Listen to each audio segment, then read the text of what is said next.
vocês, se tiverem dúvidas, como eu comentei anteriormente, aí vocês vão perguntando aqui e não escrevam no chat aí, porque senão eu não consigo visualizar, ok? Todos estão conferindo aí a modo apresentação agora, correto?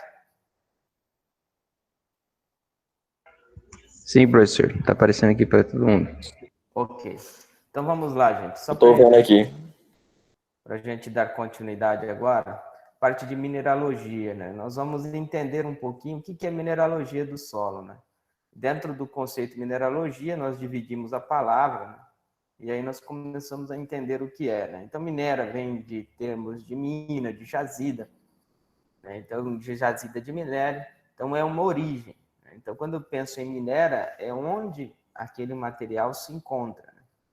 E um adjetivo de latim que é os minerais, que está relacionado também ao produto dessas minas. Então, eu tenho minera, quer dizer algo de origem, né? E é o que é o produto dessa mina, desse local onde ele é originado. E aí, quando nós colocamos logia, que serve para as grandes áreas aí da ciência, né? Na verdade é um estudo. Então, é o estudo de um produto de minas. O que isso significa? Estudar os minerais, que é um produto oriundo dos minérios aí que nós temos, das minas onde nós temos as jazidas de minério. Pensando em minerais, nós temos vários, aqui estão alguns exemplos que podem ser ligados a minerais que estão relacionados principalmente a valores aí diretamente às pedras preciosas, pode-se ter minerais ligados somente à parte estrutural de um solo, mas, no geral, né, os minerais estão em um complexo, né, são colocados ou estão aí no subsolo e fazem parte, consequentemente, do solo propriamente dito. E aí sim, nós extraímos ou não esses minerais, unificamos eles ou não para fazer o uso comercial. Quando a gente se fala em pedras preciosas, quando a gente trabalha com minério, exemplo, minério de ferro, né, quando se trabalha com alumínio. Então, todos esses são extraídos diretamente do solo, que é nada ou nada mais do que é formado por minerais. Então, o que significa mineralogia? Né? O estudo das substâncias cristalinas, né, que ocorrem naturalmente e que são chamados de minerais. O que é uma substância cristalina? Cristalina é que tem uma forma definida, né? E essa forma definida ela ocorre de forma natural. Então, todo um cristal, né, ele tem essa forma definida em qualquer lugar, em qualquer solo que nós encontrarmos na superfície, ele vai ter a mesma forma.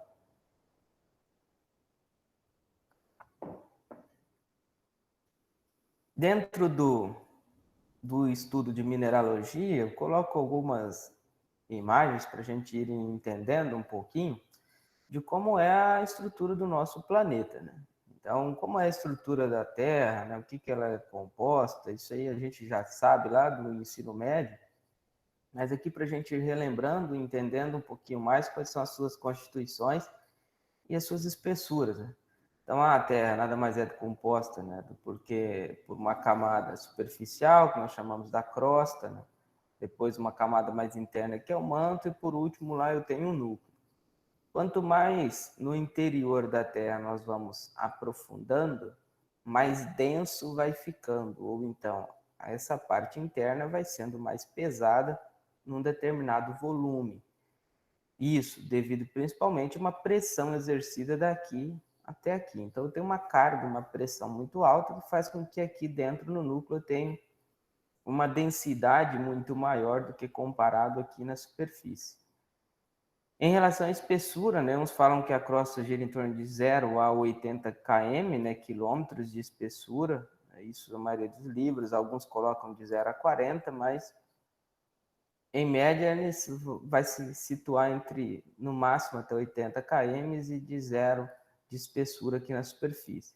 O manto, né, uma camada muito mais extensa, né, de 40 ou 80 até 2.900 km aproximadamente, e o núcleo já vai de 2.900 aproximado até 5.000 quilômetros de espessura. O que constitui cada uma delas? O núcleo, principalmente, é um ferro sólido. Né? Isso é o núcleo interno, né, que é sólido, é como se fosse uma esfera ali dentro, e eu tenho um núcleo ao redor dele que é um pouco mais líquido, né, que também é ferro, mas no formato ainda líquido.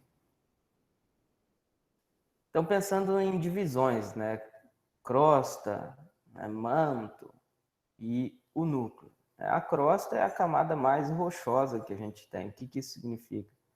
É a camada mais externa e fina que nós usamos aí do planeta.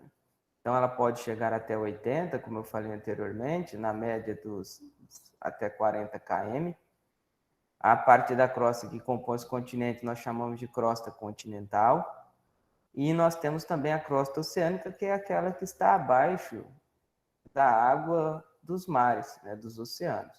Então, ali eu também tenho terra lá embaixo e aquilo também é considerado como crosta, né? Não somente aquilo que está exposto acima dos níveis dos mares aí.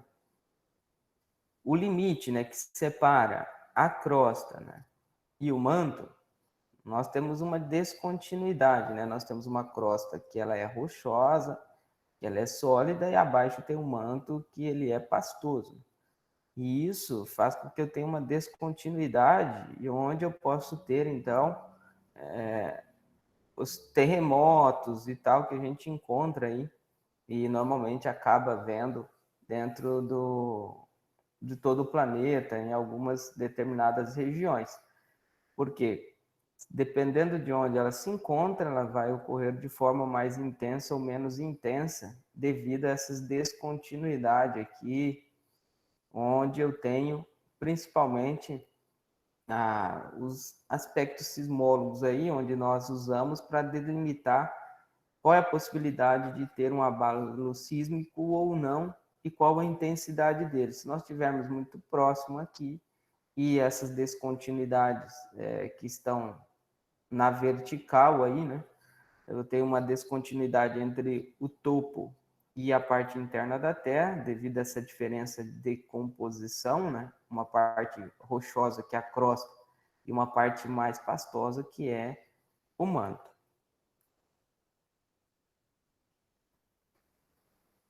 Então, dentro dessa estrutura, né, da litosfera terrestre que nós temos da crosta, né, é uma camada descontínua.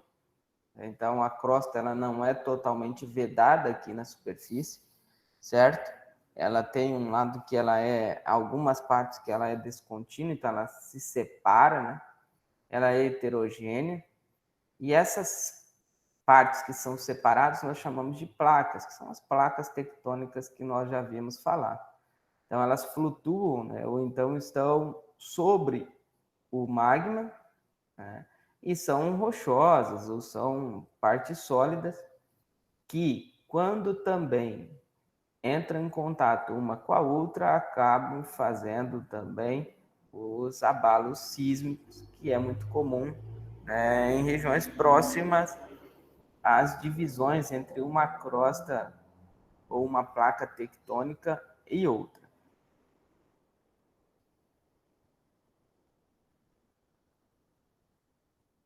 Com relação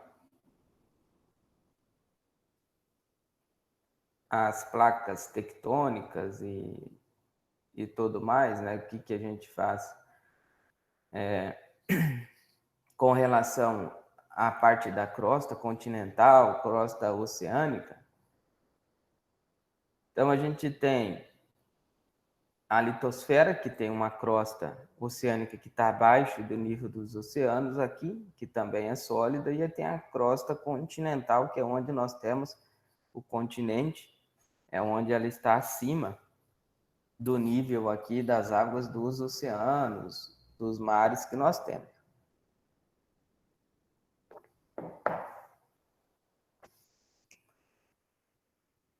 O manto, né, o que circunda, então, o núcleo é chamado de manto, está abaixo da crosta e é a parte principal que nós temos do nosso planeta. Então, 80% do volume de todo o nosso planeta é ocupado pelo manto. Quando nós vamos em direção ao núcleo, vai se aumentando a densidade, ela sai de 3,3 e vai para 5,5. E isso é uma descontinuidade também topológica, e onde nós temos na vertical essa descontinuidade. Na horizontal, nós temos as descontinuidades, que são as placas tectônicas aqui na crosta terrestre. O que é a principal constituição do manto?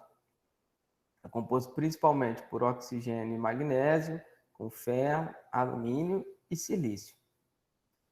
O manto, né, ele constitui 83% do volume e aproximadamente mais de 80% na média, e 65% de toda a massa, porque o núcleo não é tão denso quanto é, o manto não é tão denso quanto é o núcleo.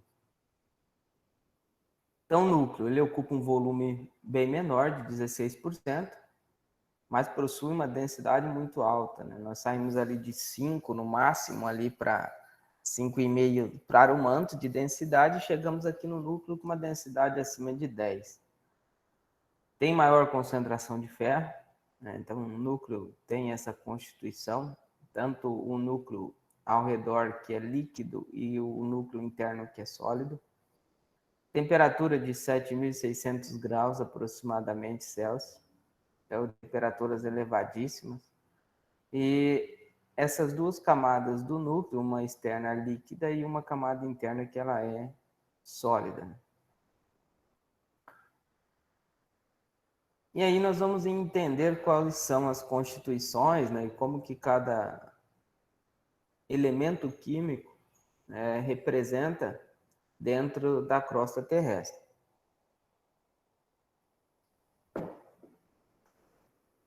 Então aqui nós temos os elementos que são ou estão interligados por si, como quais são os principais elementos que constituem a crosta, o oxigênio principal, depois vem o silício, o alumínio e o ferro. Esses 4 elementos aí constituem mais de quase 90% aí de toda a constituição da crosta, né? Então, se nós pegarmos oxigênio, silício, alumínio, ferro, nós vamos ter aí um volume ocupado da crosta muito grande por apenas 4 elementos químicos. E aí tem cálcio, sódio, potássio, magnésio constituindo os outros. Mas olha a importância do oxigênio dentro da constituição, do silício, alumínio e o ferro. E aí eu quero que a gente vá entendendo o porquê desses motivos, né? Dentro da composição química, nós vimos elementos. Agora, quais são, né, os compostos químicos que estão presentes na crosta? E que tem uma pesquisa e outra pesquisa, né, de Goldsmith e de Clark. E aí existe uma pequena variação entre elas, mas os números são relativamente próximos. E aí, se nós pegarmos, por que o oxigênio é o elemento que mais constitui ou mais está presente na crosta? Porque o oxigênio ele faz ligação com os outros todos os elementos ali praticamente que nós temos na crosta. Então o oxigênio ele transforma, né, um elemento químico isolado, juntando com outro de carga positiva, então ele vai formar os óxidos, né? Então tem um óxido de silício, um óxido de alumínio, e aí eu formo uma composição química. Qual que era o principal elemento da crosta? Oxigênio. O segundo, silício. Então, qual que é o principal composto químico? Um óxido de silício. Depois eu tinha oxigênio, silício, alumínio. Depois eu tinha oxigênio, silício, alumínio, vinha o ferro, em 2 constituições químicas. Aí eu tinha cálcio, magnésio. Então, essa distribuição é importante para que a gente entenda, mas o que isso significa? Ter silício, alumínio, oxigênio e ferro. Quando eu junto silício com oxigênio e outros compostos, eu tenho o solo propriamente dito, que são as argilas. Então, a grande maioria dos minerais de argila são constituídos por óxido de silício. Outras argilas oxídicas, né, são compostas por ferro e alumínio. Então, o que eu tenho como distribuição na constituição da crosta terrestre? A crosta terrestre é constituída principalmente por óxidos e hidróxidos de ferro, alumínio e óxido de silício. Isso tudo nada mais é do que argilas presentes no solo. Então, dentro da crosta continental e crosta oceânica, existe uma separação, onde eu tenho uma distribuição maior ou menor de determinado composto químico, né, ou estrutura química, mas ainda continuamos com as mesmas características: silício, depois alumínio, depois ferro, como os maiores constituintes. E dentro da constituição mineralógica, né, quais são os minerais que estão ali presentes? Dentro dos grupos de minerais que são mais presentes na crosta, eu tenho os feldespatos. Fazem parte de mais de 50% do volume da nossa crosta, é ocupado por feldespato. Depois nós temos os anfibólios, piroxênios, o quartzo, que é um principal mineral relacionado à formação de solos arenosos, né? Eu tenho as micas, os carbonatos e assim por diante. Mas qual que é o grande volume da crosta? É via feldespato. E aí, dentro disso, eu tenho as espécies minerais, né? E o que é uma espécie mineral? Um mineral propriamente dito, né? O mineral é um sólido que ele é homogêneo, tem que ter uma ocorrência natural, tem que ser inorgânico e uma composição química definida com uma estrutura cristalina também definida. Então, o que é a característica de um mineral? É ser de ocorrência natural. Então, eu tenho 4 características: ser de ocorrência natural, ter um caráter inorgânico, então não é orgânico mineral, composição química definida e estrutura cristalina definida.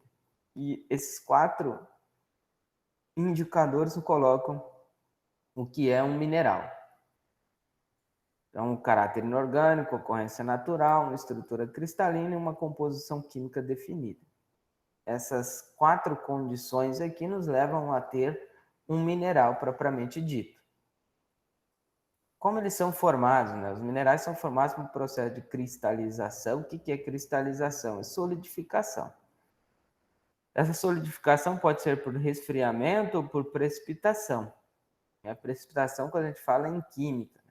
Então, quando eu penso em resfriamento, resfriar um líquido, um gás, uma formação de uma estrutura sólida, e depois eu tenho um crescimento desse mineral, desse cristal.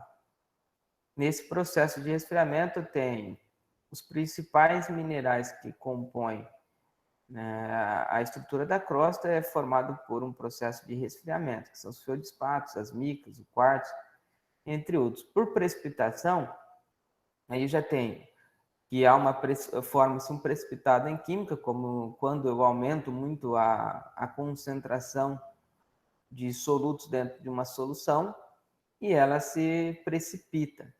Então, dentro disso eu tenho principalmente os sais, né? Então, cloreto de sódio, cloreto de potássio e também o carbonato de cálcio, que pode estar ou é formado num processo de precipitação. Então, carbonato de cálcio, carbonato de magnésio, que são ligados principalmente a rochas onde se extrai calcário. Dentro da formação, né, tem temperatura e pressão que interferem diretamente na cristalização.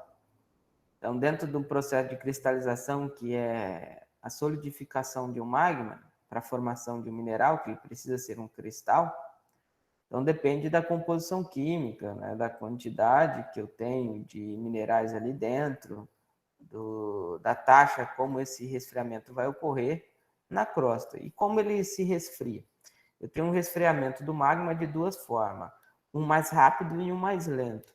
O dentro da crosta, quando esse magma não é expelido até a superfície, ele fica internamente, a crosta, e esse magma ele ainda é resfriado por um processo mais lento. Então ele não se resfria rapidamente, formam rochas um pouco mais rígidas, né, que nós chamamos de magma intrusivo. Já na superfície, que é o magma que saiu, né, que veio até a superfície, por fissuras, vulcões, entre outros, aí eu tenho um resfriamento que é rápido, né? Ele sai de uma temperatura muito elevada, chega até a superfície, resfria rapidamente e forma rochas de forma mais rápida, só que com menor resistência. Então, quanto mais rápido se resfria, menores são as fases de cristalização, então de solidificação, o mineral fica menos resistente. Quanto mais lento, maiores são as fases cristalinas e os minerais acabam sendo mais resistentes comparado aos outros.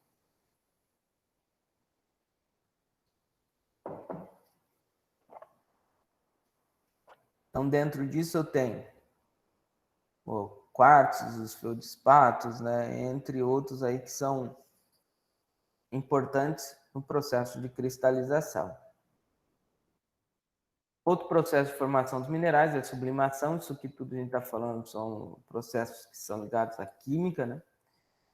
Então, eu tenho um processo ligado à formação diretamente da cristalização de um vapor. Então, sublimação é a cristalização de um vapor e a interação entre eles. Aí aqui, com relação direta, eu tenho bórax, né, que são produtos ou até fertilizantes que nós podemos estar utilizando aí no meio agrícola e na parte na agropecuária em geral, fornecimento boro para as plantas, o cloreto de vários tipos de cloreto de potássio, cloreto de cálcio, também são utilizados. Evaporação, né, ou sobressaturação, é devido à evaporação de uma solução saturada, então eu aumento a concentração de determinado mineral em meio líquido, vai saturando aquilo e a água vai se evaporando e eu tenho a formação de um determinado mineral. E esse processo ocorre na superfície em diferentes profundidades, né? Aqui eu tenho um exemplo clássico, né? A gipsita, que é o gesso agrícola que nós temos, a silvita, que é cloreto de potássio, né? A alita, que é cloreto de sódio, né? E os carbonatos, que são ligados aí principalmente à formação de rochas calcárias. Esse é um processo de evaporação. Deposição coloidal, né? Um outro processo químico ocorre através da precipitação, né? Então, química de colóides. O que esses colóides são? Compostos, né? Ou então compostos químicos que apresentam cargas elétricas, né? Isso é um colóide, que estão em meio, podem estar em meio líquido, depois eles vão floculando, então floculando, se juntando, porque são colóides, têm cargas elétricas, vão tendo momentos de atração entre um e outro por diferenças de cargas, e eles vão se interagindo e ocorrendo um processo de deposição. Isso tudo nós chamamos de formação dos minerais silicatados, ou principalmente dos filosilicatos. São grupos de minerais de argila. São a parte mais importante que nós temos dentro da agronomia para estudar aí os minerais e pensar no que é solo propriamente dito. Então, as argilas são formadas por um processo de deposição coloidal. Então, onde eu tenho cargas elétricas positivas e negativas que se atraem, formam um floco, e aí sim eu tenho a distribuição de processo de adsorção e trocas de base no solo. Metamorfismo é um processo metamórfico de alta pressão e alta temperatura, né? Onde rochas metamórficas são formadas assim. Então eu tenho um ambiente de alta pressão, de uma alta temperatura, faz com que eu forme esse tipo de minerais. E aí eu tenho normalmente minerais mais ligados aí não tanto à parte agronômica, Isso está relacionado a um processo de metamorfismo. E quando eu penso no que é um cristal, né? Um cristal, quando tem uma estrutura cristalina definida, onde todas essas estruturas, se eu separar elas aqui, elas vão ter o mesmo formato. E isso é um cristal, a formação, a junção de unidades dessas aqui, que nós chamamos de células cristalinas. E essas unidades, essas células cristalinas, se juntam e vão formando um mineral maior. Isso aqui não tem uma estrutura definida, né? Isso não é considerado um mineral, porque não tem uma estrutura cristalina definida. Quanto à nomenclatura, né, dos minerais, aí terminação ita, né, enquanto que as rochas eu tenho ito, né, granito é uma rocha, né, hematita é um mineral, e nome de localização geográfica, nome de uma propriedade física, a presença de um elemento químico, a nomeação de um mineral ou a nomenclatura dele é dada principalmente por isso. Nem sempre vai seguir essa lógica de uma terminação em ita para minerais e terminações em itos para rochas, mas essa é o modelo padrão.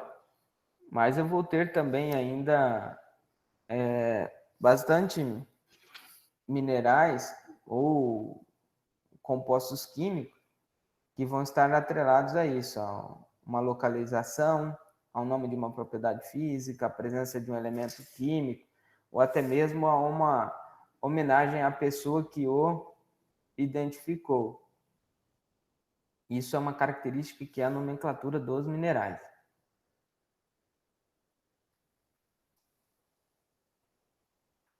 Quanto à classificação, né, dos minerais, eles são classificados por características cristalográficas, né, por suas propriedades físicas, os seus elementos presentes, um processo de formação, que é genético, e uma composição química.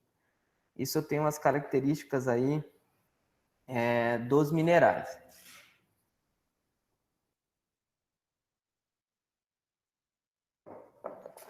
Quais são os pré-requisitos, né, para a distribuição, né, dos minerais ou dos íons que eu tenho ali de forma espacial? Né? Primeiro, né, como que eles se movem, se atraem por cargas contrárias, um positivo e um negativo, por raios atômicos diferentes. Né? Isso também está ligado às suas cargas elétricas. Quanto maior a valência, né, eu tenho os raios atômicos diferentes.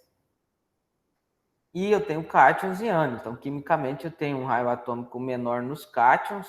Então, sempre eles vão estar no interior da molécula, enquanto os ânions vão ter um raio atômico maior e eles vão estar na periferia, então, da molécula, na parte externa das moléculas. Então, sempre os cátions vão estar no interior e os ânions ao seu redor. Dentro do processo de cristalografia, de cristalização, né, qual que é a resistência dos minerais dependendo de um processo de cristalografia? Os minerais vão ser mais ou menos resistentes quanto maior for o número de coordenação. Existem algumas exceções, mas isso é a média que nós temos.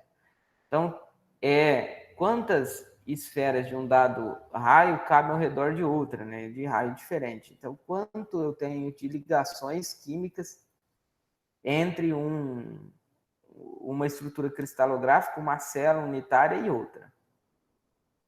Então, quanto maior o número de coordenação são essas ligações. Então, eu tenho no centro, normalmente, um cátion, ao redor eu tenho os ânions.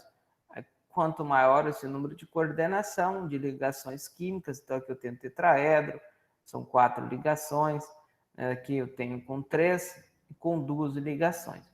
Isso interfere diretamente na resistência desses materiais. Então, eu tenho um tetraedro aqui eu tenho um octaedro, e esses dois são as duas formas, né, mais presentes que nós temos nos nossos solos, que são ligados à formação de argilas. Então, as argilas são formadas por esses dois conjuntos aqui de números de coordenação, por 4 e por 6. Dentro da composição química, né, dos minerais,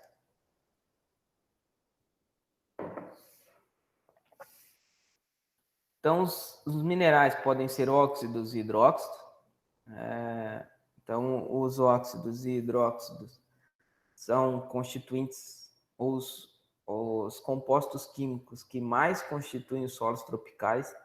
Então, os solos tropicais são solos de regiões mais degradadas, né, de regiões onde eu tenho uma intensidade muito grande do intemperismo, eu tenho essa composição química muito definida por óxidos e hidróxidos. Então, qual é a combinação que eu tenho de um oxigênio com um ou mais elementos que são metálicos, né? Então, no caso dos hidróxidos, eu caracterizo pela presença de uma hidroxila ou uma molécula de água. Então, eu tenho hidróxidos ou óxidos. Isso é um hidróxido de ferro, né? E aqui eu tenho um óxido de ferro. Então, hematita é um óxido de ferro, é uma argila oxídica. Aqui é uma argila que contém uma constituição também o ferro, mas já é um hidróxido de ferro. Guetita e hematita, né? Então eu tenho guetita e hematita, são os dois principais compostos químicos de óxidos e hidróxidos de ferro presentes nos solos tropicais.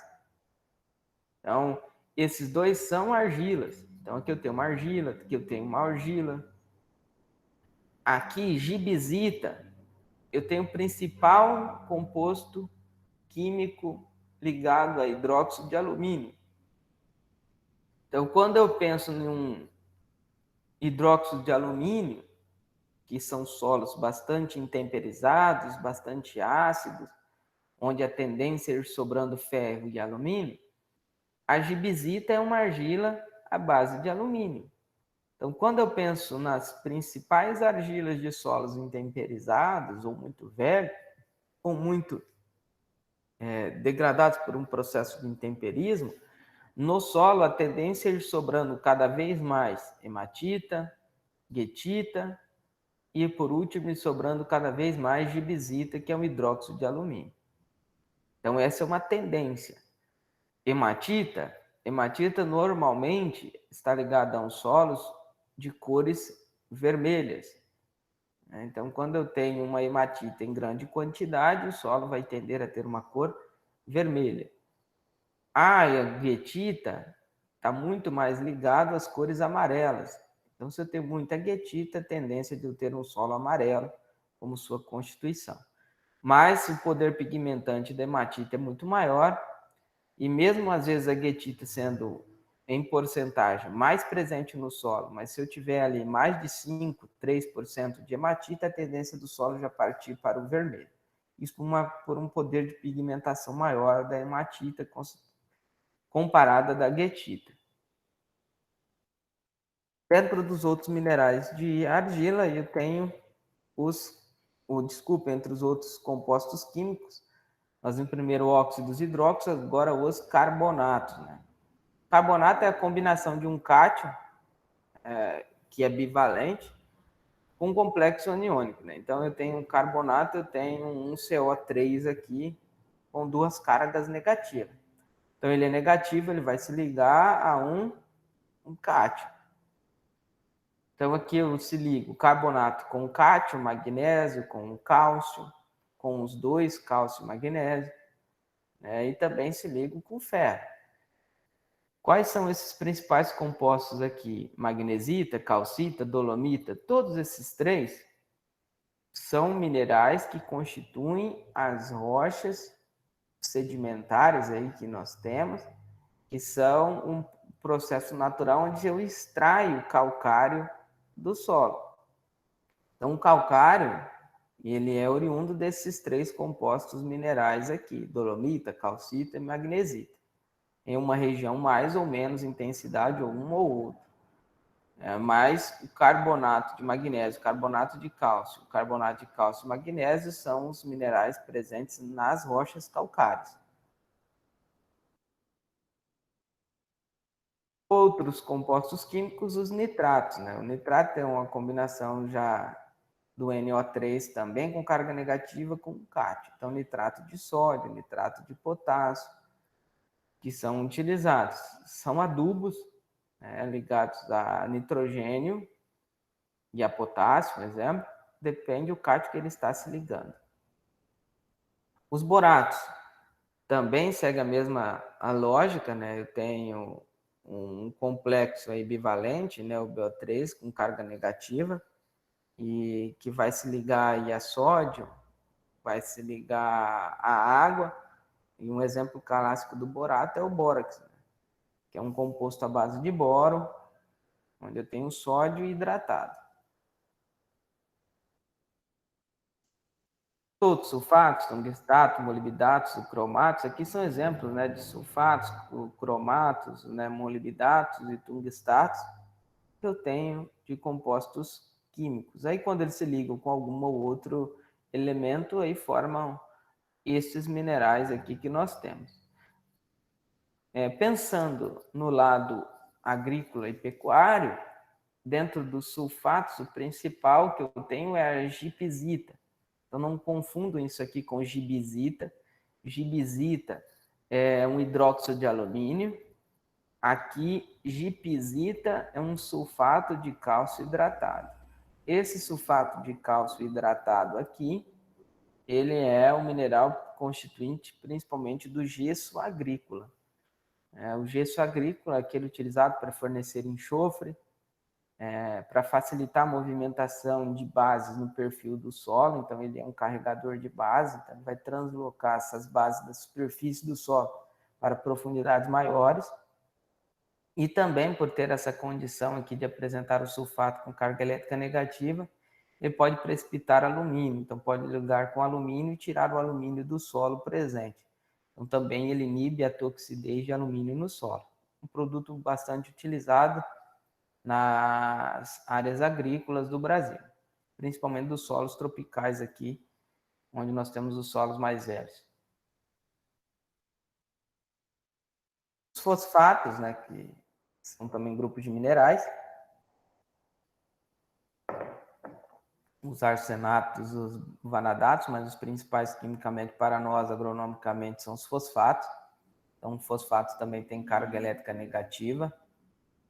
E aí o fosfato vai se ligar com outros elementos de carga elétrica positiva. E aqui eu tenho a apatita, que é o principal mineral que nós temos no Brasil, que pode gerar um adubo, um fertilizante fosfatado. Então a apatita vai formar uma rocha, essa rocha sólida, esse mineral, e esse mineral é constituído por um fosfato de cálcio fluoretado. Então tem o flúor aqui dentro. E esse fosfato de cálcio é onde forma-se os adubos, principalmente superfosfato simples, vão gerar daí superfosfato triplo, e esses dois adubos são utilizados bastante no meio agrícola para fornecimento de cálcio e também para fornecer fósforo. O silicato, aí nós vamos entrar agora nos grupos derivados do ácido silício, né? Onde nós temos o óxido de silício ligado a um hidrogênio, então eu tenho um ácido. E quando eu penso nos silicatos, eu tenho as ligações, né, de tetraedro de silício. Então no meio eu tenho um silício da molécula e ao redor eu tenho os oxigênios, né, que são os ânions ao redor de um cátion. Isso forma um tetraedro de silício, que é um silicato. Dentro dos principais minerais do solo silicatados, né, eu tenho um tetraedro de silício, que é a parte estrutural mais comum que nós temos nas argilas silicatadas. E a composição dele, ou a sua classificação, vai depender do tipo de cadeia, né? Qual o grau de compartilhamento de oxigênios que eu tenho para os silicatos. Quanto maior for o compartilhamento, 2, 3, 4 ou mais tetraedros aqui ligados no compartilhamento do oxigênio, aqui eu tenho 2 compartilhados, aqui eu tenho 1, 2, 3, e aqui eu tenho os 4 oxigênios compartilhados. Quanto maior for o compartilhamento, maior é a resistência ao intemperismo desses minerais silicatados. Aí dentro da composição química dos silicatos tem os NES, os soros, os ciclos, os ínos, os filos e os tectosilicatos. Em escala de resistência, eu tenho os menos resistentes aqui e os mais resistentes aqui. Existem exceções, podem existir as exceções, mas na média os NES são os menos resistentes e os tectosilicatos são os mais resistentes dos minerais silicatados. Com relação aos minerais silicatados que nós vimos até agora, vocês têm alguma dúvida? O pessoal está com alguma dúvida? Como que tá? Tudo tranquilo?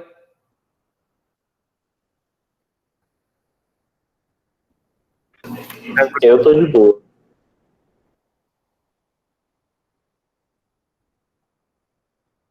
Então, eu vou fazer um intervalinho com vocês aqui.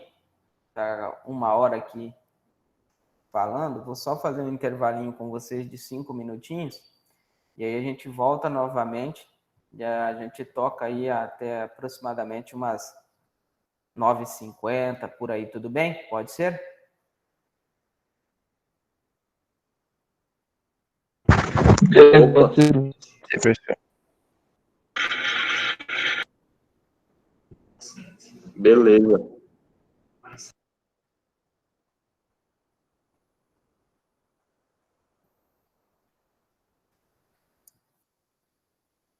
Então vai lá, vou fazer um intervalinho, daqui 5 minutinhos a gente retorna, ok?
Pessoal,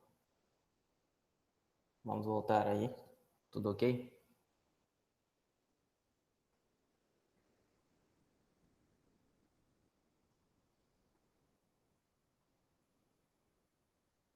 Então vamos lá, dar continuidade aí.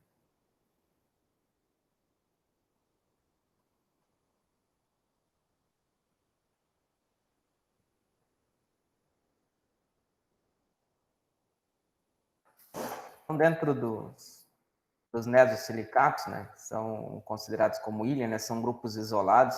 Então tem um tetraedro isolado de silício, né? E aí essa é a constituição dele, né? Então tem um nesosilicato, é um tetraedro de silício isolado, como a gente segue aqui. Dentro dos nesosilicatos, não é que eles estão todos dispersos no solo. Então aqui eu tenho um tetraedro de silício, e nesse tetraedro eu tenho aqui dentro um silício com 4 cargas elétricas positivas. E aqui ao redor eu tenho os oxigênios, que apresentam 4 oxigênios com 2 cargas elétricas. Esses oxigênios vão dar 8 cargas elétricas negativas. O silício tem 4 positivas. No balanço, a molécula fica ainda com 4 cargas elétricas negativas, como aqui. Então, o tetraedro de silício ele tem 4 cargas elétricas negativas no seu balanço de cargas. Por ter essas cargas elétricas negativas, o que vai vir aqui no meio? Um mineral ou um elemento químico de carga elétrica positiva que vai fazer a ligação desses dois tetraedros. Então, eles não compartilham esses oxigênios, certo? Então, soro silicato, que soro é considerado como um par. Então, existe um compartilhamento de um oxigênio entre os dois tetraedros. Então, como eu tenho 2 tetraedros, eu teria 8 cargas elétricas negativas, mas eu tenho um compartilhamento. Eu perdi essas 2 cargas elétricas negativas, no balanço final ficam 6 cargas elétricas negativas. O ciclo é um círculo, né, que é composto por 3, 4 ou 6 tetraedros. Existe um compartilhamento também de 2 oxigênios, mas na forma de círculo, né?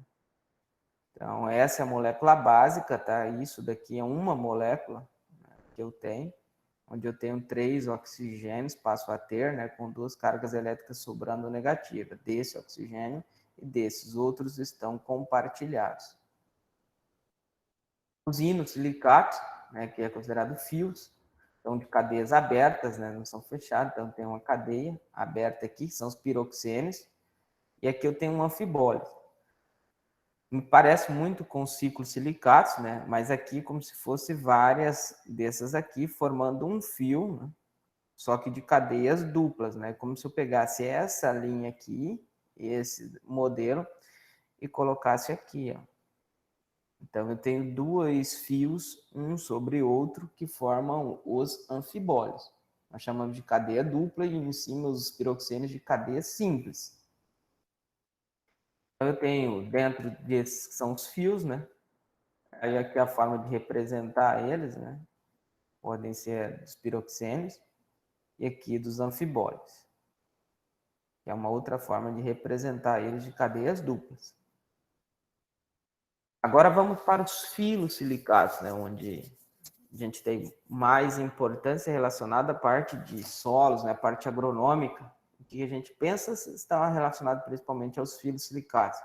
Não quer dizer que os outros minerais não sejam importantes, como nós vimos, tem minerais à base de óxido e hidróxido, que são as argilas também da nossa região, em volume no solo são muito maiores do que os filosilicatos. E também temos os adubos, que são extraídos de alguns minerais que nós já vimos, fosfatados, à base de potássio, né, entre outros, o boro, o gesso agrícola também. Mas os filosilicatos são os grupos que a gente mais acaba estudando dentro dos minerais para entender um pouquinho como é o processo no solo.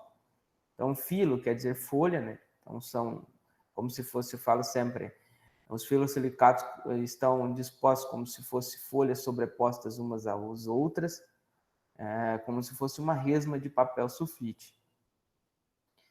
E a folha fundamental disso é a siloxana, né? Que são os filosilicatos, certo? E aí eu tenho dentro desses filosilicatos, né, a siloxana. Depois eu tenho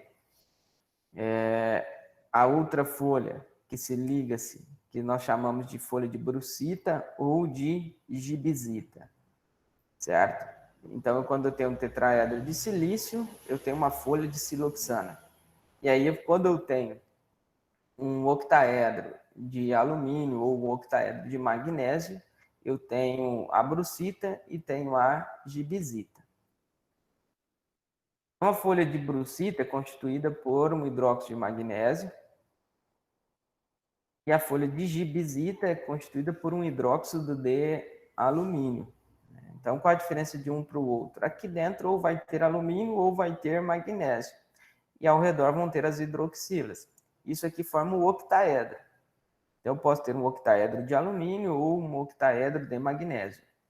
Na grande maioria das vezes eu estou trabalhando com um octaedro de alumínio. Então, eu vou ter, no filosilicato, são duas lâminas principais. Uma lâmina de siloxana, que é ligada a um tetraedro de silício, e eu vou ter uma outra lâmina, uma outra folha, que é o octaedro de alumínio ou um octaedro de magnésio. Quando eu junto as duas, eu formo um filosilicato. Então, a junção de duas lâminas distintas, um octaedro com um tetraedro, eu formo o filosilicato que a gente conhece como grupo dos minerais. Então, quando eu junto um tetraedro de silício com um octaedro de alumínio, eu formo os filosilicatos. E aí, dentro disso,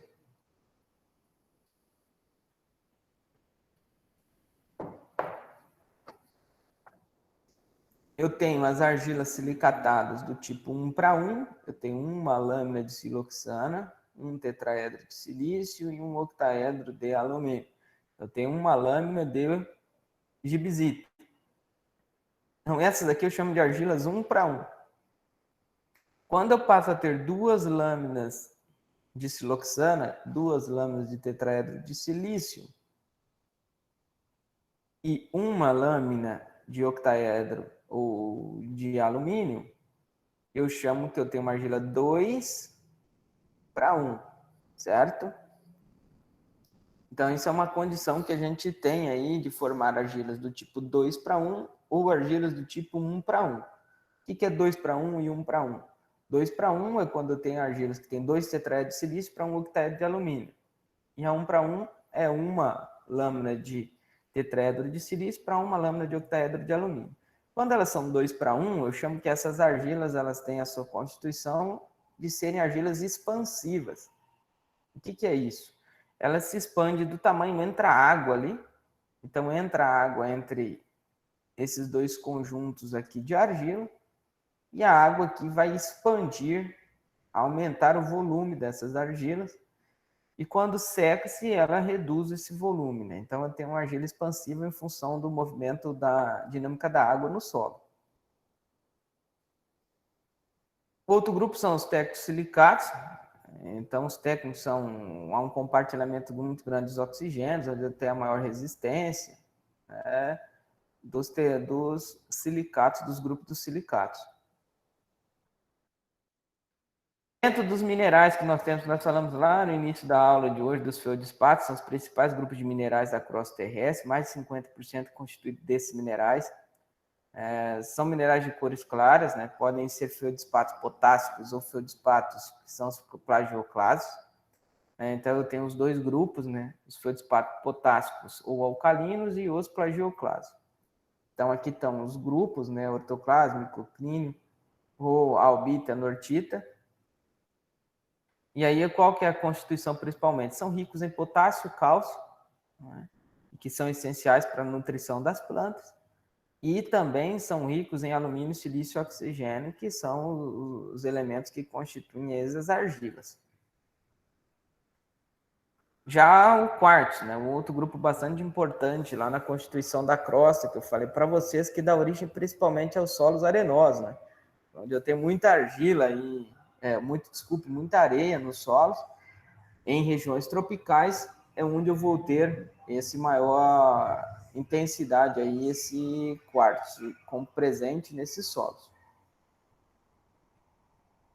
O quartzo, o que tem de característica? Né? Tem uma alta resistência ao intemperismo, então, aquilo que eu falei para vocês, por que eu vou ter um solo arenoso numa região de clima extremamente tropical, com intemperismo alto, que é uma tendência das partículas irem diminuindo de tamanho.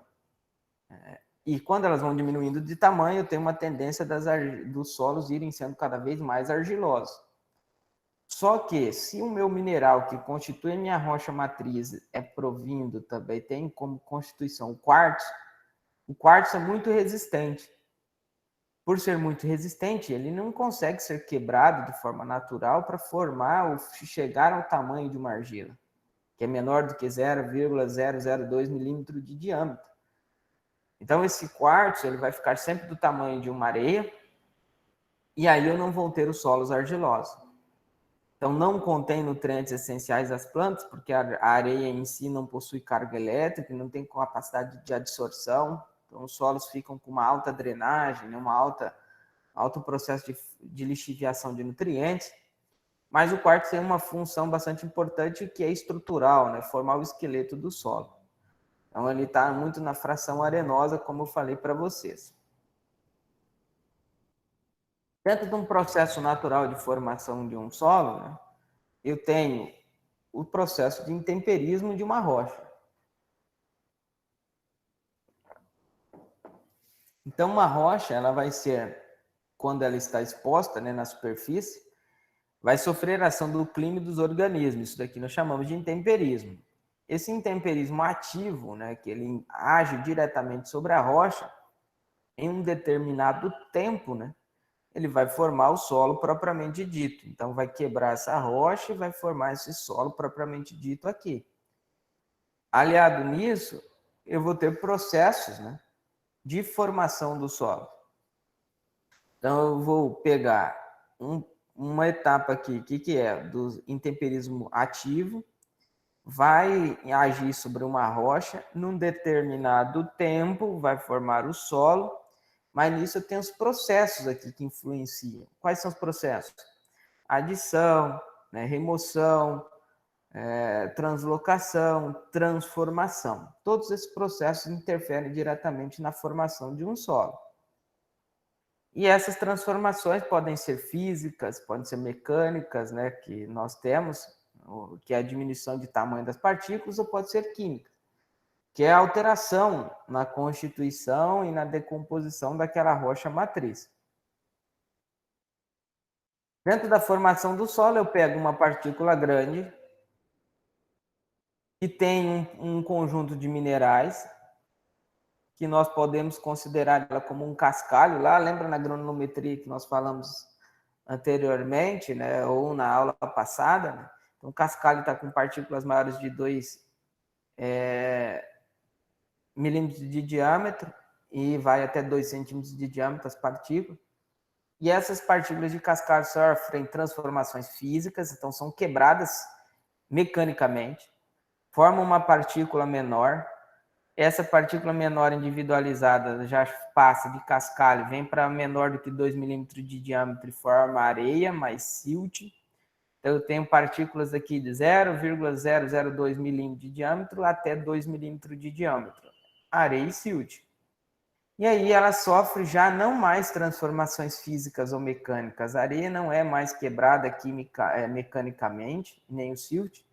E aí sim, elas sofrem alterações químicas, né?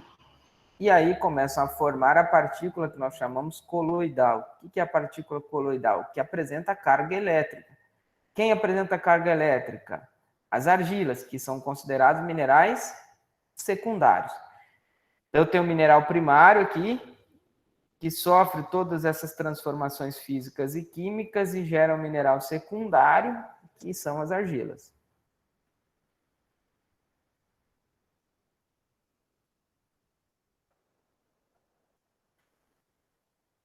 Então, dentro desses minerais primários, aí provém, né, diretamente da rocha, mantendo-se inalterado em sua composição química, né? Então, ele é uma decomposição, uma degradação, melhor dizendo, da rocha diretamente. Então, não muda a sua composição química. Constitui sempre a areia mais silt. Então, a fração que nós chamamos mais grosseira do solo, para nós agrônomos. Então, o mineral primário, quando nós imaginarmos nos nossos solos, eles vão estar sempre presentes na fração silt e areia. O que isso significa? Que os minerais primários ainda podem fornecer nutrientes para o solo. Como eles podem fornecer nutrientes? Quando essa fração areia mais silt ela é intemperizada, ela vai liberando quimicamente nutrientes que as plantas podem estar absorvendo, ou o solo pode estar sendo enriquecido, e depois vai formando os minerais secundários, que são as argilas, e aí não mais libera nutrientes. Dentro desses minerais primários, né, eles vão dar uma indicação para a gente do grau de evolução do solo. Então, imagine, se o meu solo tem muita areia e silt, significa que o meu solo ele não é tão velho. A não ser que minha areia que esteja ali naquele solo seja rica em quartzo. Se ela for uma areia rica em quartzo, aí sim eu posso ter um solo muito velho, mas mesmo assim ele não vai fornecer nutrientes mais para as plantas, porque aquela areia não vai ser quebrada mais, vai continuar sendo quartzo. Então, a fração areia mais silt, ela nos dá uma indicação da evolução do solo, saber se o solo é mais velho ou se ele é mais novo. E nos dá uma ideia se eu vou ter nutrientes ainda sendo liberados para o solo ou não. Dentro dos minerais secundários, então aqui eu tenho as argilas, né? Formado pela desintegração ou alteração. O que é alteração? Mudança na constituição química dos minerais primários. Então, o que é o secundário? Veio a partir do mineral primário. Constitui praticamente a totalidade da fração mais fina do solo, então os minerais secundários, as argilas são considerados minerais secundários. E elas formam, então, os argilominerais ou os óxidos de ferro e de alumínio. Então, aqui eu tenho os argilominerais, que são minerais de argila silicatados, menos intemperizados. E aqui eu tenho os minerais, os óxidos e hidróxidos de ferro e de alumínio, que são argilas oxídicas, que são os mais intemperizados. Quando eu penso nos minerais secundários em argila, pode ser argila silicatada, ou pode ser uma argila oxídica, ou um hidróxido de alumínio, eu tenho a fração mais ativa do solo. O que é ativa? Porque tem carga elétrica. Então, ela age no solo, participando praticamente de todas as reações que são físico-químicas. Então, a argila vai fazer a reação química de ligar com água, porque a água tem carga elétrica, ela que vai reter água, vai reter nutrientes. Mas a argila em si não libera nutrientes mais para as plantas, né? Ela tem a capacidade apenas de reter aquilo que o mineral primário está fornecendo ou que nós colocamos na forma de adubo. Mas a argila em si não vai fornecer nutrientes se a gente não colocar esse nutriente e ela reter na sua superfície, ou então os minerais primários, ainda que estiverem nos solos, estão sendo intemperizados, vai liberando nutrientes e as argilas vão retendo ele na sua superfície. Todos os minerais secundários estão associados aí ao estado coloidal, então a presença de cargas elétricas. Então, o que é um coloide? Presença de cargas elétricas. Tem a capacidade de absorver, não é absorver.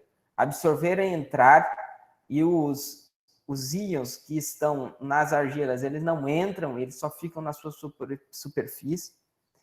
E a água também tem as argilas têm um grande papel aí na retenção de água, na disponibilidade de água para as plantas. Outra característica das argilas, são plásticas ou pegajosas, né? Tem características que são de dispersão e floculação. Então, dependendo da argila, se ela é argila 2:1, 1:1 ou é oxídica, ela vai mudar isso daqui, plasticidade, pegajosidade, se elas vão terem argilas dispersas ou floculadas. Mas isso tudo está ligado à formação de agregados no solo. O que é agregado? Formação da parte estrutural. De um solo está relacionado à agregação. Então, porosidade, retenção de água, volume de água, volume de ar, isso tudo está ligado à agregação. Distinção, né, de classes de solos, né, é importante definir os tipos de solo, definir a nomenclatura dos solos, né, a partir da concentração de argilas, da atividade dessa argila. Quando eu tenho aqui CTC, é capacidade de troca de cátions. Então, CTC é quando a argila tem a capacidade, ela é de carga negativa, e ela tem a capacidade de reter cátions e liberar esses cátions no solo novamente. E isso faz com que eu tenha um solo mais fértil ou menos fértil quimicamente. Minerais de argila, né? E argilominerais, né? Argilominerais são minerais silicatados, né? Menores do que 0,002 milímetros de diâmetro. Não são restritos a esse tamanho, né? Mas normalmente são predominantemente assim. Já os minerais de argila, né? É empregado em dois tipos, né? Quando eu cito argila mineral, é tudo aquilo menor do que 0,002 milímetros de diâmetro. O mineral de argila eu posso ter granulometricamente nesse mesmo tamanho, menor do que 2 micrômetros aqui de diâmetro, ou eu posso considerar ele como mineralogia, né? Quando eu tenho silicatos hidratados de alumínio, né? Então eu tenho aqui minerais de argila, eu posso considerar apenas os minerais ligados aí aos tetraedros de silício e aos octaedros de alumínio. Então, as argilas 1:1 e as 2:1. E aqui os argilominerais eu posso estar considerando apenas os filosilicatos aí de tamanho menor do que 2 milímetros de 0,002 milímetros de diâmetro. Os minerais, né, silicatados podem ser 1:1 ou 2:1. Os minerais 1:1, a argila mais conhecida é a caulinita. Então, é a argila mais conhecida 1:1 que nós temos. Então, a caulinita é ligado a tetraedro de silício, é um octaedro de alumínio, né? Essa é a concentração. Pode ter lâminas de ligações iônicas, né, entre um tetraedro e uma lâmina de octaedro. Então, ela não tem, as ligações são definidas. A lâmina de tetraedro com o octaedro são ligadas por pontes de hidrogênio. O oxigênio que está na camada de tetraedro vai se ligar ao hidróxido ou uma hidroxila que está na camada de octaedro por pontes de hidrogênio. Então, vamos lá. Eu tenho a caulinita, é uma argila 1:1. Uma lâmina de octaedro por uma lâmina de tetraedro. Quando eu ligo essa lâmina de tetraedro aqui, que é uma folha, com essa outra folha de octaedro, forma argila 1:1. Como que essa lâmina aqui, 1:1, vai se ligar com essa outra 1:1? Aqui no meio, eu tenho pontes de hidrogênio que ligam esse hidróxido aqui com esse oxigênio. Quem faz isso? Pontes de hidrogênio. Mostrando um outro formato de como representar essas argilas, é assim. Isso aqui, quando é um retângulo, eu tenho um octaedro e aqui eu tenho um tetraedro. Então, dentro da caulinita, o mineral de argila mais presente nos solos tropicais. Então, é o principal elemento, a principal argila dos nossos solos tropicais é a argila 1:1. Apresenta como característica uma baixa CTC, então uma capacidade de troca de cátion na faixa de 3 a 10 centimol de cargas por quilo de solo. Então, se eu pegar 1 quilo de solo e for de caulinita, ele vai ter 3 a 10 centimols de cargas. Então, 1 mol, a gente sabe lá em química a sua estrutura, e aqui eu estou dividindo ele por 100, né? Centimol de cargas. A capacidade de troca de cátions, ela é altamente dependente do pH do solo. O que significa? Em uma argila 1:1, como a caulinita, se eu mudar o pH de um solo, eu mudo a distribuição da carga. O que isso significa? A minha carga dessa argila vai ser positiva ou vai ser negativa, dependendo do pH. Se o meu pH do solo aumenta, eu passo a ter mais cargas elétricas negativas do que cargas elétricas positivas. Se o meu pH baixa, fica mais ácido, eu tenho a maior presença de cargas elétricas positivas e menor presença de cargas elétricas negativas. O ponto que divide isso, vamos pensar assim, quando que eu vou ter 50% das cargas elétricas positivas e 50% das cargas elétricas negativas? Quando o meu pH do solo está em 5,25. Isso é um exemplo.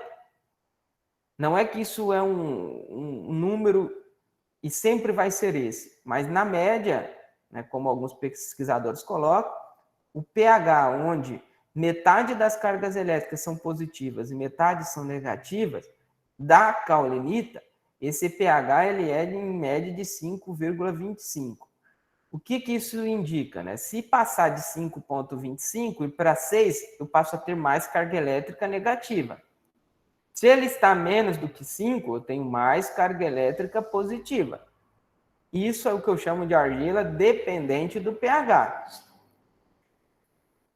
Nós consideramos a caulinita, então, uma argila dependente do pH, uma argila que apresenta atividade baixa, isso quer dizer que tem uma baixa CTC, uma argila que tem uma baixa plasticidade, elasticidade, pegajosidade e que apresenta também uma baixa capacidade de expansão e contração. Então, praticamente, ela não se expande nem se contrai, porque a distância entre uma lâmina de tetraedro e octaedro se ligar a outras lâminas de tetraedro e octaedro, essa distância ela sempre vai ser fixa, porque ela é feita por pontes de hidrogênio. Então, não há essa mudança entre quando está mais úmido e quando está mais seco, o solo se expandir ou contrair quando eu tenho uma caulinita.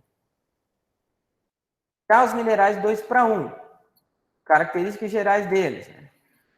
Eu tenho 2 lâminas de tetraedro de silício para uma lâmina de octaedro de alumínio.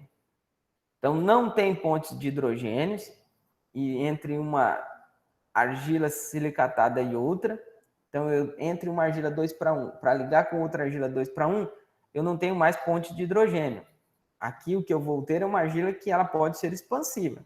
A distância entre elas não é fixa como nas 1:1.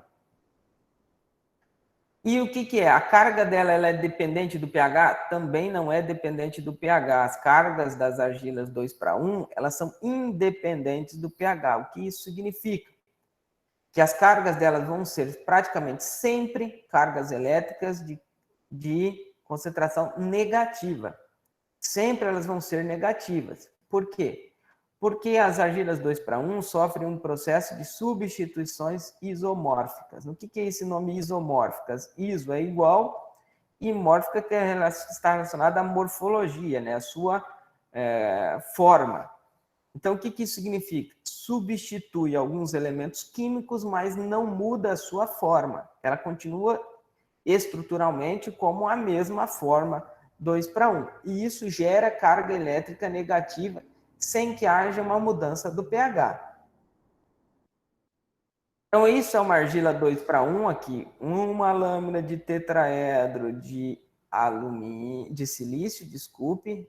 Então, tetraedro de silício. Uma lâmina ao meio de octaedro de alumínio. E aqui outra lâmina de tetraedro de silício. Então, essa com essa, 2 no meio, 1. Então, 2:1. Como que essa argila aqui se liga com essa outra aqui embaixo? Aqui, lembra antes, nas 1:1, eu coloquei aqui que essas ligações eram feitas por pontes de hidrogênio. Aqui não tem essa ligação por ponte de hidrogênio e ela não é fixa, essa distância. Essa distância vai ser maior ou menor dependendo do volume de água que eu tenho. Então, quem faz essas ligações, principalmente entre essa e essa, é a água que está aqui ao centro.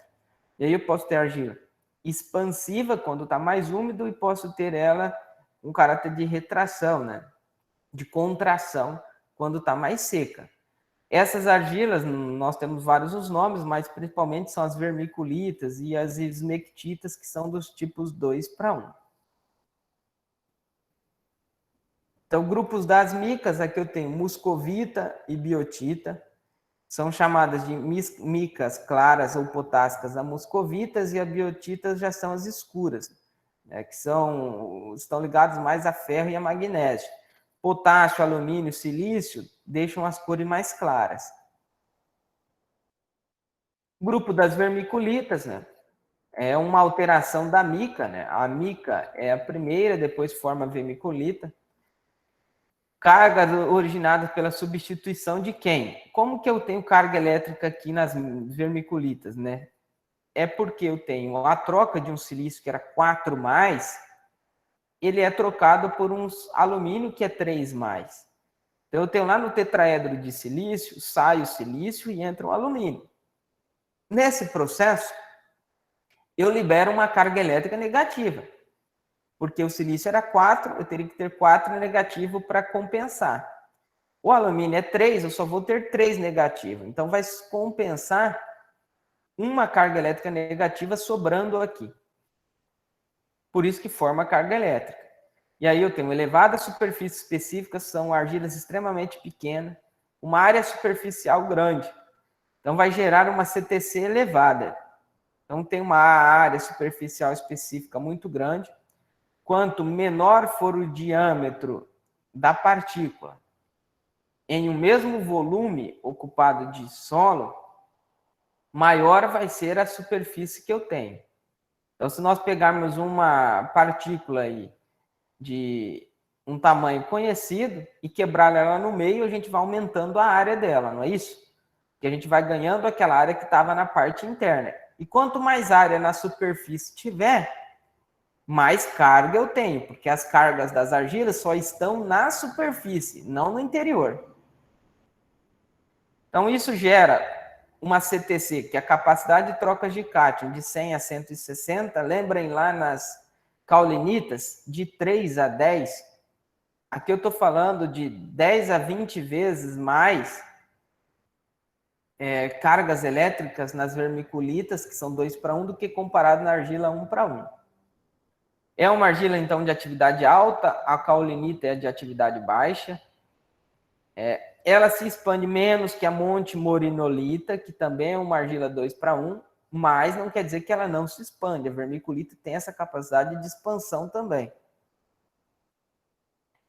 Então, isso é uma forma de representar essas argilas 2:1. Aí aqui no meio eu vou ter a água que liga, deixa ela expansiva ou se contrai.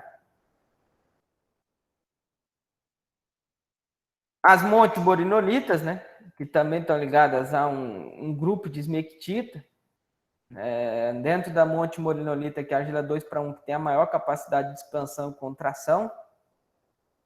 Como que é gerada a carga elétrica da montimorinolita? Já é a substituição no octaedro de alumínio, eu substituo o alumínio por um magnésio. O alumínio é 3+, o magnésio 2+. Nisso daqui também libera uma carga elétrica negativa. Então, lá na vermiculita, eu estou substituindo silício por alumínio no tetraedro. Na montimorinolita, eu estou substituindo o alumínio do octaedro por um magnésio. Isso tudo gera carga elétrica negativa. Também apresenta elevada superfície específica.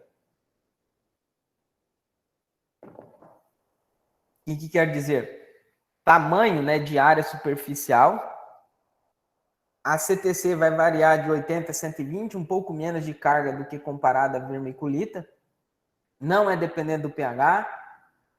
Tem uma elevada plasticidade e pegajosidade e uma capacidade de expansão, né? Isso é uma característica da montimorinolita. Então, essa é a representação que eu posso colocar aqui. 2 tetraedros de silício para um octaedro de alumínio. Aí, na montimorinolita, esse alumínio é substituído por um magnésio. que eu tenho mecanismo de ligações, né, entre as camadas, né, de tetraedro e octaedro, entre os minerais de argila. Eu posso ter ligações eletrostáticas, né, que são diferença de cargas. Aí, para fazer isso, como eu tenho as argilas, todas são cargas elétricas negativas. Como que elas vão se juntar? Eu preciso de água no meio ou alguns elementos químicos de carga positiva. Senão, duas argilas negativas nunca iriam se unir. Elas se unem, né, por uma característica de apresentar elementos químicos no solo, que são os cátions, e também por água, que tem carga elétrica positiva ou negativa. Outra característica, elas podem ser ligadas por força de van der Waals, onde tem nas argilas minerais 2:1. Quanto aos óxidos e hidróxidos, nós vimos as argilas silicatadas, 2:1 e 1:1.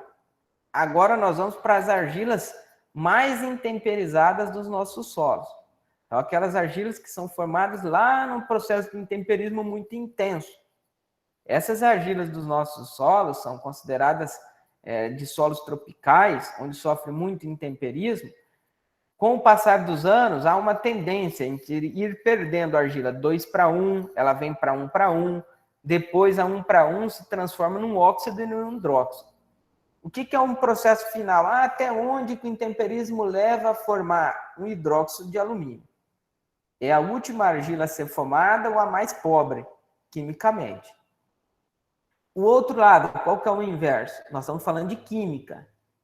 Mas quanto mais velho o solo vai ficando, melhor fisicamente ele vai ficando. Então, quimicamente é ruim, fisicamente passa a ser bom. Então, dentro dos óxidos e hidróxidos, eu tenho os principais, que é um hidróxido de alumínio, que é a gibsita, a guetita, que é um hidróxido de ferro, e a hematita, que é um óxido de ferro. São as três principais argilas dos solos oxídicos. São minerais secundários, né, muito presentes nos solos brasileiros de região tropical, né, entre os trópicos aqui no Brasil.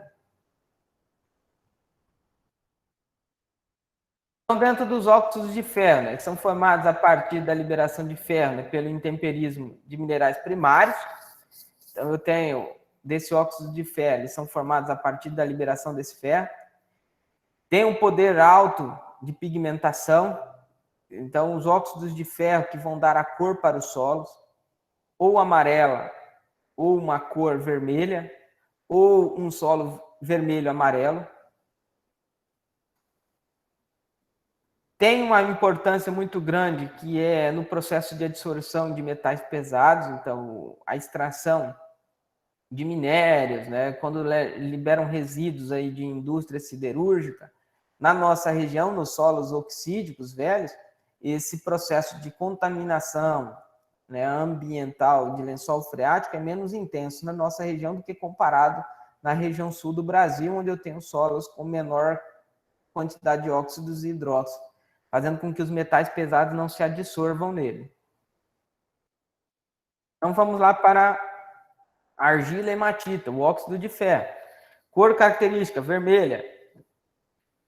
Mesmo em baixas concentrações, se tiver hematita, acima de 3, 4% de hematita, eu já tenho um solo de cor vermelha.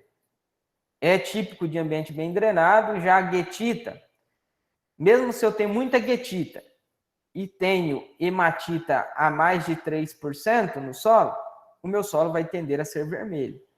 Mas se eu não tenho hematita e tenho guetita, o meu solo vai ser amarelo. E quando eu tenho um pouco de hematita e tenho guetita, a tendência do meu solo ser vermelho ou amarelo. Quanto aos óxidos de alumínio, né? A gibsita, um hidróxido de alumínio, é o mineral que nós temos último praticamente a ser formado dentro dos óxidos e hidróxidos. Então é o mineral que nós temos dentro dos solos tropicais, que é um indicador do solo ser extremamente velho, extremamente intemperizado.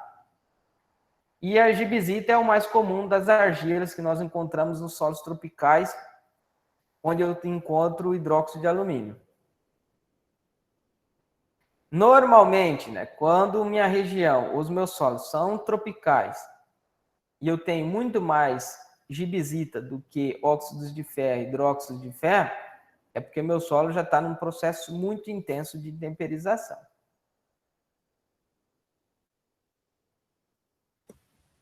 Professor, Oi. o senhor poderia dar uma pausa na gravação para tirar algumas dúvidas? Podemos deixar até... Pode falar as dúvidas também, a gente vai gravando, não tem problema não. O senhor disse ali atrás que se a gente tiver o pH até 5,25, acima a gente tem negativo, abaixo a gente tem positivo. Quando a gente corrige o nosso pH e eleva ele a 7, para poder ter uma para que o fósforo possa ter uma disponibilidade maior na planta, e de repente me vem à cabeça que a cada 2 anos eu preciso jogar, por exemplo, a cada 2 anos ele regride 2 pontos de pH na terra, porque eu corrijo para 7, daí 2 anos eu vou medir, ele está com 5,5, 5,6, 5,7. Isso tem a ver com o solo ser tropical e um alto índice de chuva durante aquele período curto que nós temos? Ou não tem nada a ver? Tem a ver, e a lógica é essa mesmo. Você entendeu o que eu perguntei, professor? Sim. O que é o normal dos nossos solos? Tem um diferencial. Às vezes a gente faz essa correção imaginando que esse pH vai subir a 7, por exemplo. Mas a gente faz os cálculos e tal, define a dose de calcário, aplica essa dose, mas nem sempre o solo responde da mesma intensidade também. Então, às vezes eu calculo para chegar no pH 7, ele vai chegar no pH 6,5. E com o passar do tempo, esse pH vai diminuindo por 2 motivos clássicos. Quais são esses motivos? É porque aqui nós estamos num clima intenso, com uma precipitação elevada. Isso faz com que eu tenha um processo de perda por lixiviação, onde as argilas, por serem de cargas muito baixas, possuem cargas em volume muito pequeno, não têm a capacidade de reter muitos nutrientes. E o outro, porém, é que quando eu estou colocando um calcário, a planta vai absorver também cálcio e magnésio. E é natural que ela vai absorver e vai diminuir o teor no solo. Então, com o passar do tempo, é uma tendência natural ele retornar a um pH mais baixo novamente. É essa relação que você colocou. Então, o correto seria, ano a ano, fazer uma aplicação. Esse correto ou não, Fernando, vai depender da condição que você tem e da dose que você usa, certo? Sim, mas se a cada 2 anos eu faço análise e eu preciso de 2 toneladas de calcário por hectare, levando tudo que foi dito em consideração,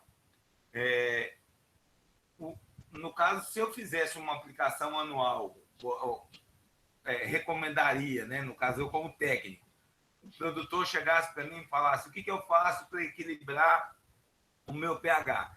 Bom, se eu como farmacêutico, eu diria assim: bom, se você precisa de vitamina D, você vai tomar esse remédio aqui tantas vezes por ano e vai equilibrar o seu complexo vitamínico do seu corpo.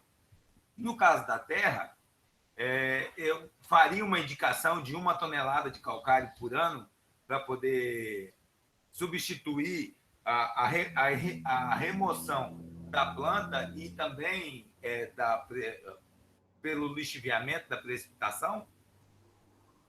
Essa conta hoje a gente trabalha muito com reposição de nutrientes. Então, o que se pode fazer? Dependendo da cultura que você está trabalhando, ela vai extrair mais ou menos cálcio e mais ou menos potássio, ou mais ou menos magnésio. Então, esses 2 nutrientes constituem calcário. Se você faz lá, vamos dar um exemplo, soja, milho, você vai ter a quantidade que extraiu de cálcio, a quantidade que extraiu de magnésio no ano, numa safra e safrinha. E aí você pode, no próximo ano, fazer a reposição daquilo e considerar uma eficiência de 50%, que é o que normalmente a gente considera para cálcio e magnésio. Então, isso é um fator que pode ser considerado. Agora, tem os outros fatores, né? Que é? Que é justamente a qualidade dessa aplicação, se o calcário que você está aplicando, o PRNT que ele tem. Então, isso tudo tem um pouquinho de influência. Mas a ideia sua de fazer reposição de calcário de forma mais curta é o que se tem feito hoje. É esquecer aquilo de fazer calcário hoje, daqui 10 anos voltar a fazer, daqui 5 anos. Não, hoje o calcário em áreas mais intensas está sendo aplicado de 2 em 2 anos, às vezes anualmente, dependendo de algumas áreas. Só mais uma dúvida. Quando eu aplico o calcário, geralmente a gente indica, ou se necessariamente deveria ser feito a gradagem, a nivelação do solo, o preparamento do solo.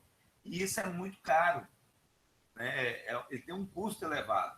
Essa aplicação de reposição, ele pode ser simplesmente superficial no final das águas, ou você acredita que tem que haver a remoção da terra para ter a incorporação do calcário junto à argila? Essa reposição ela deve ser superficial, a não ser que o seu solo esteja muito... Vamos pensar assim, meu solo é péssimo quimicamente. Então, meu solo é péssimo, eu vou lá, vamos pensar assim, começar do 0 a 0. E aí eu revolvo, incorporo e tal. A partir do segundo ano, não tem mais necessidade de se fazer isso. A reposição ela é em superfície. Como hoje a gente tem exemplos clássicos aí de pastagens sendo apenas colocado em superfície, que é uma cultura perene, citros, que é uma cultura perene. Imagine se nós tivéssemos essas culturas ter que incorporar calcário. Não faz sentido. Essa era a última dúvida que eu tinha. Muito obrigado. Tá certo. Obrigado aí pelas perguntas. Vamos dar continuidade aqui. Professor, Oi. eu tenho uma dúvida também. Pode falar. Sobre o gesso agrícola. Você falou que ele auxilia na precipitação do alumínio em profundidade.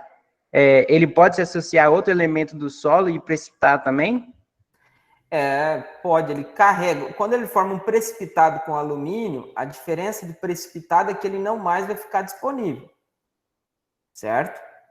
Então, isso é um precipitado com alumínio, não deixa mais ele disponível e não causa mais toxidez para a planta. Com outros elementos, como cálcio, como magnésio, não vai formar um precipitado. Quimicamente, precipitado não é mais solúvel. Quando ele se junta com cálcio, quando ele se junta com magnésio, ele continua disponível. Só que ele pode, sim, carregar esse cálcio e esse magnésio para uma profundidade que a raiz não encontra. Então, vamos imaginar assim, você tem uma cultura de cultivo de alface, que é um ciclo de 40 dias e com uma raiz rasa. Você vai usar o gesso agrícola. Às vezes, o benefício dele vai ser lá para 1 metro de profundidade, a sua raiz não vai chegar. Entendeu?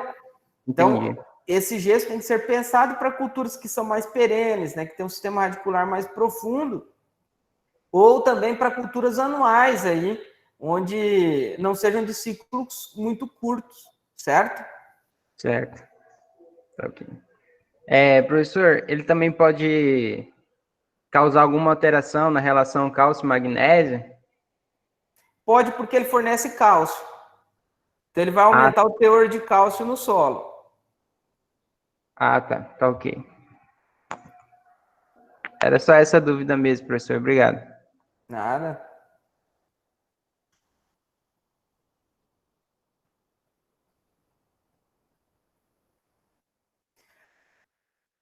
Então, quanto à gibisita, nós havíamos comentado, né? E quanto aos tipos de cargas elétricas que são presentes, né, nos nossos solos, né?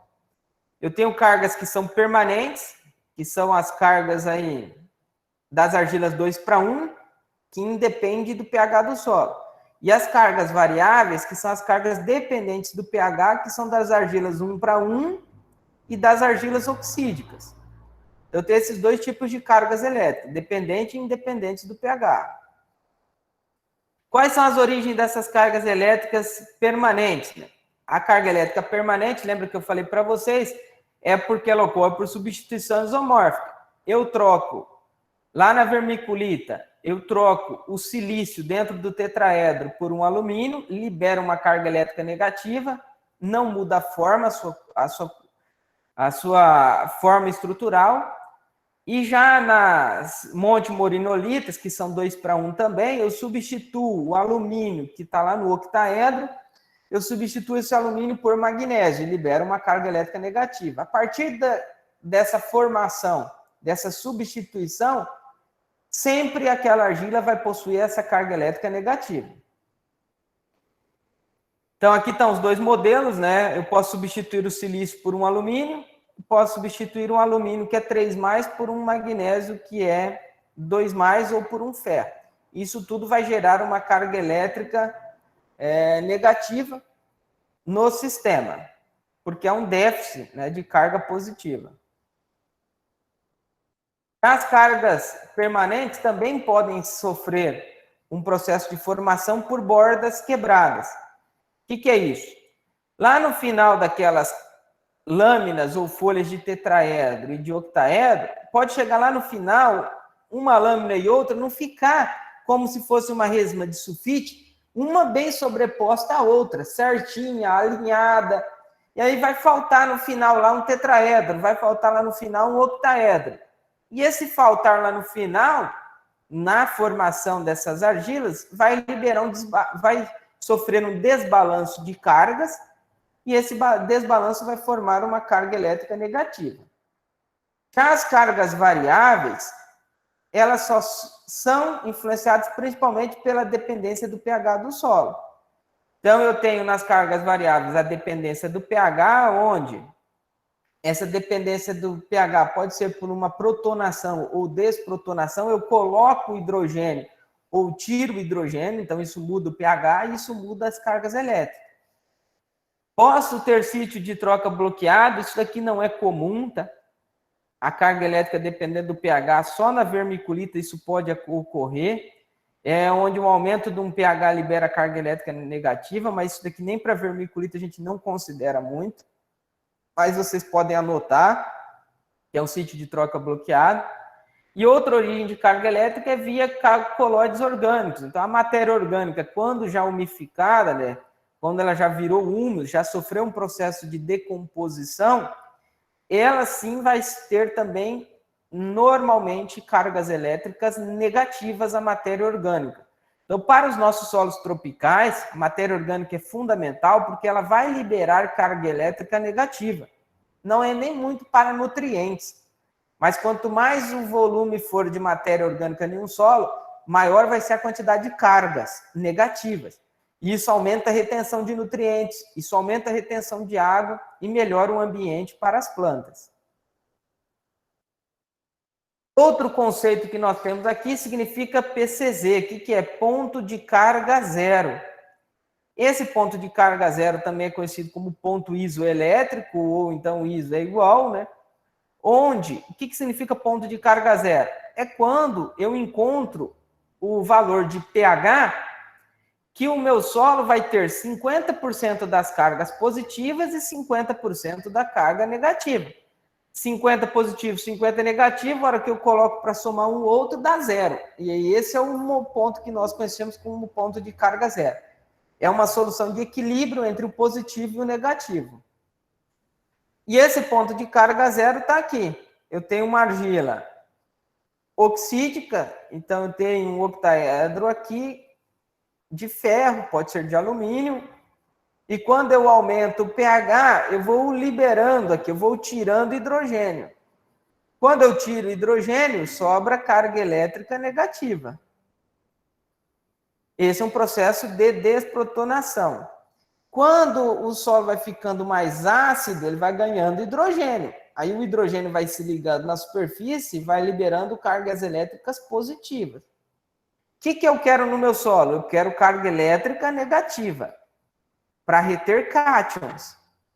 As cargas elétricas positivas nos nossos solos não são consideradas benéficas por qual motivo? Porque quando um elemento de carga elétrica negativa vem aqui e se liga, sofre um processo de ligações covalentes, que essa ligação não mais vai ser quebrada.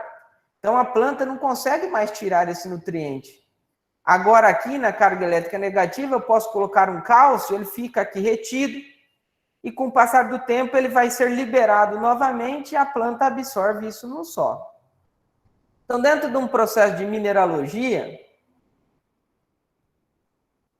que nós tínhamos para ver, e o que eu planejei para a aula de hoje era isso, certo? E depois eu vou estar encaminhando para vocês o que nós iremos ver na próxima aula, correto? Então, na aula de hoje, o que eu havia planejado para a gente fazer de forma síncrona, aqui com vocês, para a gente ir tirando a dúvida, era isso. Alguma dúvida com relação ao conteúdo de agora? Sim. Pode falar.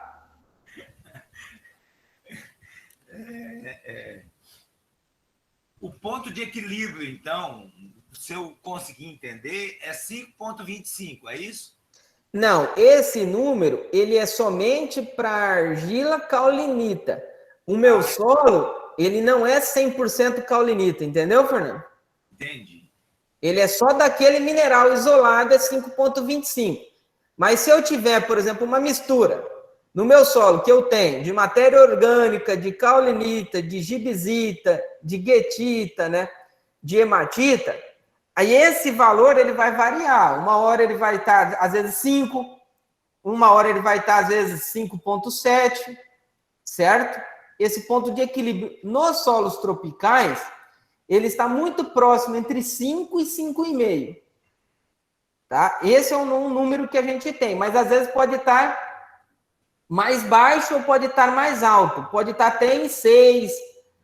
Então, quando os solos vai tendendo a ter mais argila oxídica, esse ponto de carga zero ele vai aumentando. E aí ele vai ficando pior, né? Porque se eu tenho um pH 6, mais 6 significa que 50% é positivo, 50% é negativo.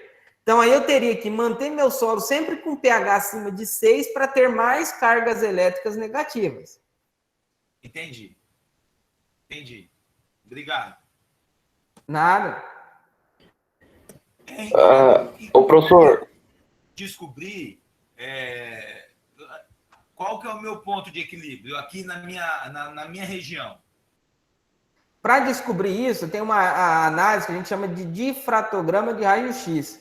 Isso é uma análise que faz para processos mineralógicos, entendeu? Para a gente descobrir quais são as argilas que tem nos nossos solos.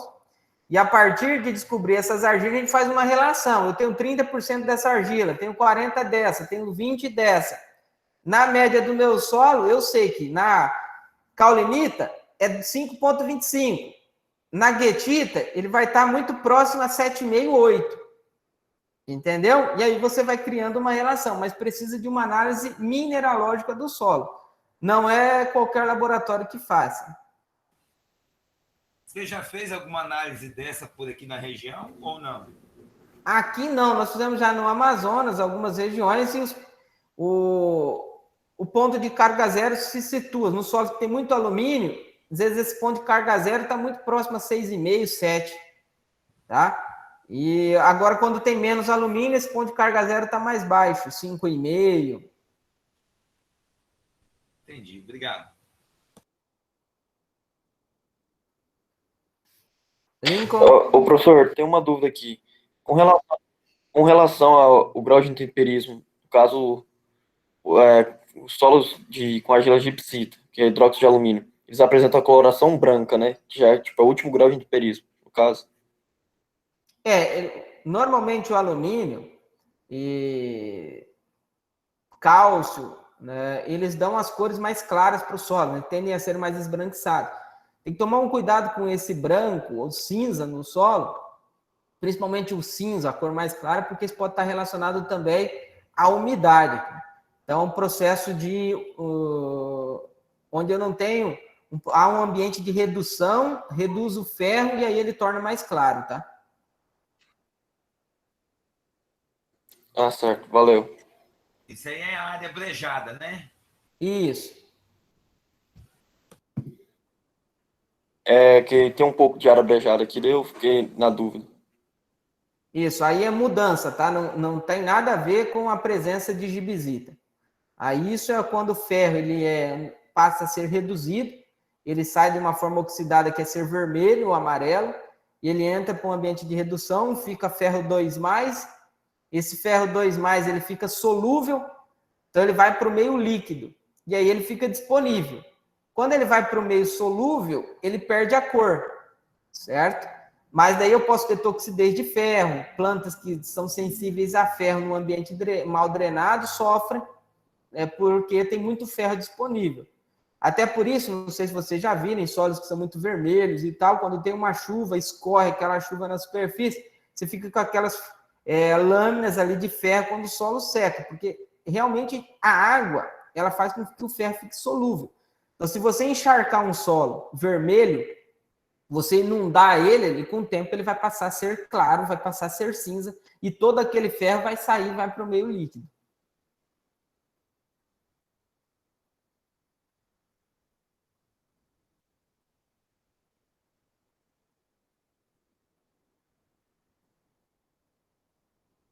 Tudo bem, gente? Alguma dúvida mais aqui?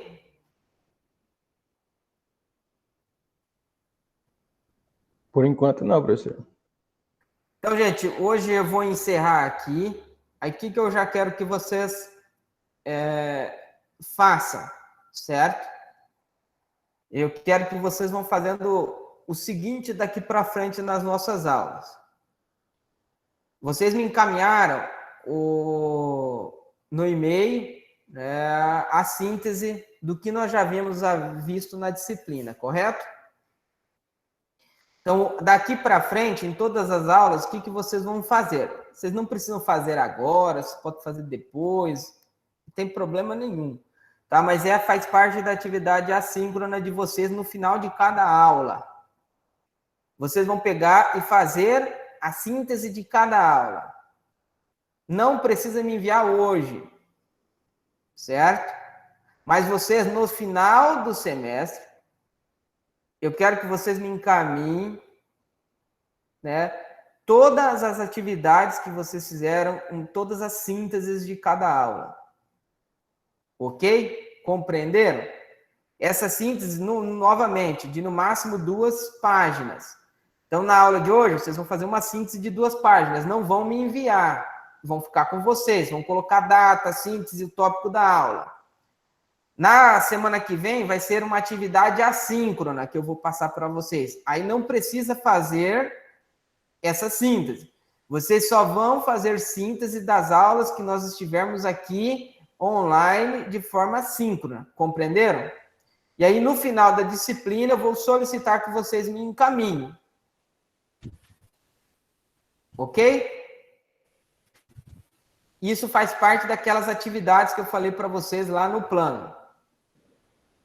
Então, hoje, vocês podem fazer agora, a gente teria aula aí até meio-dia, meio-dia e 10, então vocês têm esse tempo para vocês fazerem já essa síntese e deixar pronta. Se vocês quiserem fazer depois, em outro horário, não tem problema nenhum. No final da disciplina, eu vou querer como se fosse um relatório de vocês de todas as aulas síncronas que nós fizemos. Ok? Eu vou encaminhar no SIGA. Se eu não encaminhar hoje, até quinta-feira eu encaminho para vocês o que vocês vão fazer na próxima aula, que seria de forma assíncrona. Vai ser conteúdo ligado à química do solo. Tudo bem? Aí, novamente, vocês vão estudar, vão estudar uma atividade relacionada à química do solo. Na outra semana, que vai dar lá no início de novembro, né? No dia 3 de novembro, nós vamos fazer a outra aula aqui de maneira síncrona, correto? Então, no dia 27, assíncrona, eu vou passar para vocês o material e a gente retorna no dia 3 de novembro, ok?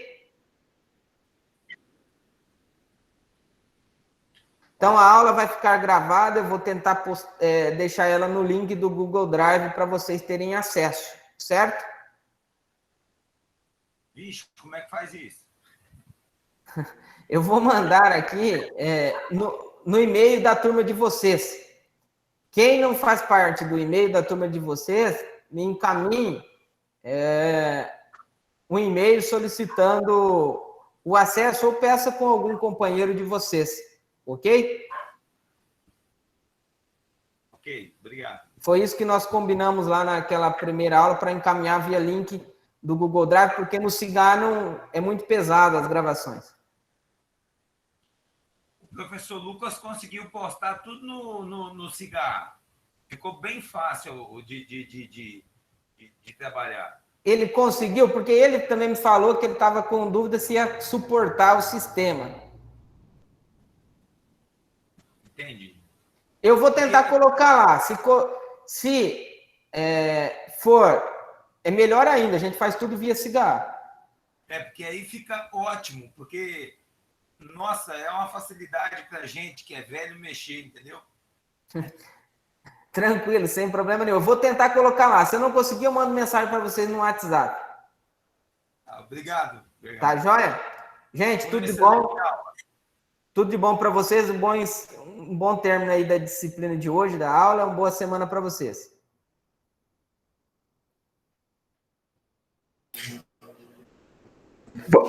Falou, professor.